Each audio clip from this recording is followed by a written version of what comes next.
And good afternoon, Sir Karl. Sir Karl. Did you like that? I'm not doing Camelot, so... Now, there is an image. You on horseback with... What? It's useless to people on the radio, isn't it? But I was pretending I was banging a set of coconuts together. The video is recording. You can go and have a look at this later. There you go. I have seen it in the West End, and I think it's a wonderful show. So the best of luck to my old friends of the Douglas Carl Union, who I used to tread the boards with a while ago. But it's a brilliant show, and I would recommend everybody to go and see it when it eventually... Just May, a flesh... May, I think? Yeah, May. I think May the 3rd onwards. Yeah, May 3rd to Yeah. 11th. Yeah. Yeah. It's a flesh wound. It's flesh wound, yes.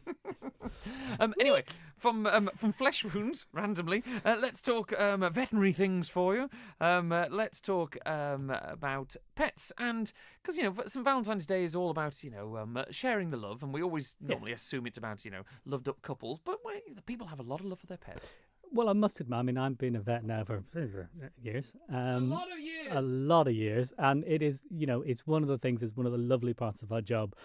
The love that people do for their pets. It's absolutely amazing, the depth of feeling we see from our clients for the pets and what they'll do for their pets. But I just thought today it was time to maybe think about people who maybe haven't had a pet before and they want a pet and they're bringing a pet into their life. So it's just like a relationship, which is what we talk about on Valentine's Day. And they need to think about it as a relationship. It's not just, oh, I'm going to get a dog or, oh, I'm going to get a cat. That's really exciting. There's got to be a little bit of thinking about it. And the thing with pets is that, as you say, people love the idea of maybe taking the dog out for a walk or curling up with a cat at night, and then kind of forget that the other 23 hours of the day, you can't just leave them locked in a room somewhere. And also, what really gets at them, we had a gorgeous puppy, a cockapoo, in this morning, and all my staff fell in love with it, and they're really cute and they're really fluffy, and they look great when you bring them home, but they grow up. And they get bigger.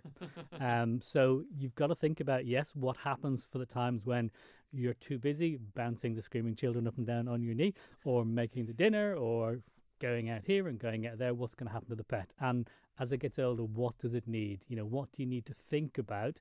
What's going to cost? Being blunt and honest about it, there's going to be a cost to it for possibly the next 16 to 20 years. I mean, I'm putting you on the spot here, and I don't expect you to come up with the exact penny, but are there like an average cost that people would expect, maybe per year, for something like a dog or a cat or something like this? A ballpark that people maybe don't consider? There has been costs. I think you're probably... Look for its basic... injections, it's worming, it's flea control, which everybody should do because it keeps them fit and healthy. It's probably around 100, 150 quid. You're probably talking another couple of hundred, £300-400 on food. And then if they get ill, that could be anything from 50 quid to 5,000, 10,000 pounds, depending on what needs doing to it.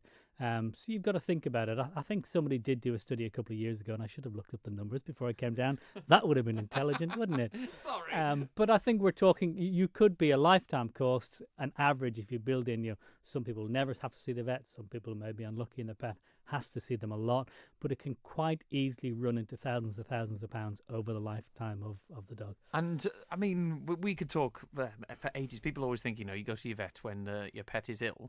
Mm-hmm. This is more...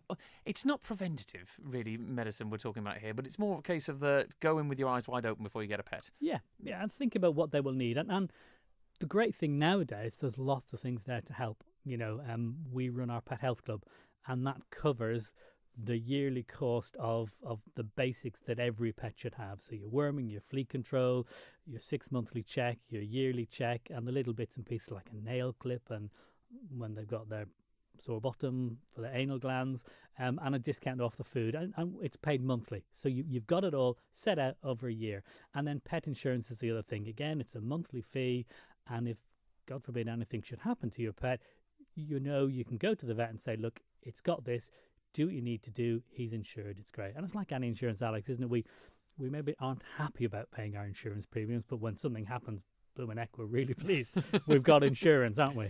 And if people want to find out more information about maybe the insurance they have to take out, they want to get some advice, because this is good advice of make sure your eyes are open.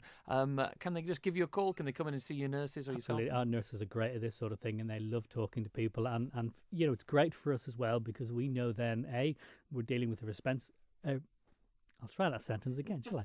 We're dealing with a responsible pet owner who is interested in what's going to be, and we can also talk to them about what breed of dog or cat or what sort of pet is maybe going to suit their circumstances best. So yeah, give us a ring and we would love to talk to you about that.